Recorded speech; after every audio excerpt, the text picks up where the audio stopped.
राधे राधे। अभय। जीवन में अभय बहुत ज़रूरी है।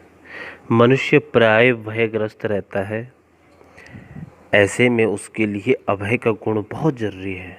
वास्तव में भय रागजन्य होता है। भोगों से रोग का भय है, ऊंचे कुल में पतन का भय है, धन में राजा का भय है और मान में दीनता का, बल में शत्रु का, रूप में वृद्धावस्था का, शास्त्र में वाद विवाद का, शरीर में काल का भय है। इस प्रकार संसार में सभी वस्तुएं भयपूर्ण है। भय से रहित तो केवल और केवल वैराग्य है। वैराग्य राग रसिको भूय भाव का। वस्तुतः वैराग्य के विपरीत राग मोह उत्पन्न करता है। मोह से वस्तु, पद या स्थिति से लगाव उत्पन्न होता है। यही लगाव संबंधित वस्तु के छिन जाने या नष्ट हो जाने की आशंका से भयक्रांत रहता है। इस भय पर विजय ही अभय है।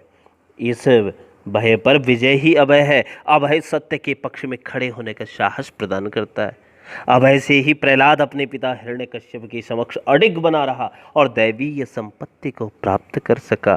5 वर्ष का बालक ध्रुव अभय गुण धारण कर अकेला वन में जाकर कठोर तप करके परम पद को प्राप्त करने में सफल हुआ। नचिकेता अभय के गुण से ही सत्य और नीति के पक्ष में अपने पिता से प्रश्न कर सका। छत्रपति शिवाजी, गुरु गोविंद सिंह से लेकर जितने भी महापुरुष हुए, सभी अभय के गुणों से ही अपने देश और समाज का उद्धार कर सके। हमें समझना चाहिए कि मानव जीवन एक महासंग्राम है।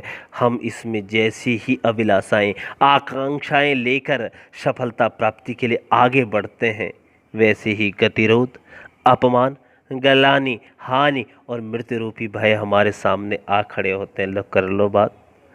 इससे साधारण मनुष्य के कदम ठिठक जाते हैं। परिणाम स्वरूप जीवन सिर्फ चिंता में निकल जाता है। ऐसे में अभय ही वह गुण है जो मनुष्य को अपने कर्तव्य पथ पर विपत्तियों के बीच भी विजेता दिलाता है, विजय दिलाता है। इसके लिए शुद्ध अंतःकरण से संकल्पबद्ध होना होगा कि मैं धीर हूँ, मैं वीर हूँ, मैं अजर हूँ, मैं अमर हूँ। मैं अपने निश्चय से एक पग भी पीछे नहीं हटूंगा। यही अभय गुण है, यही जीवन का मंत्र है, यही जीवन का सार है, मूल मंत्र है। श्री कृष्ण शरणम मम। आप सभी को मंगलमय शुभकामनाएं।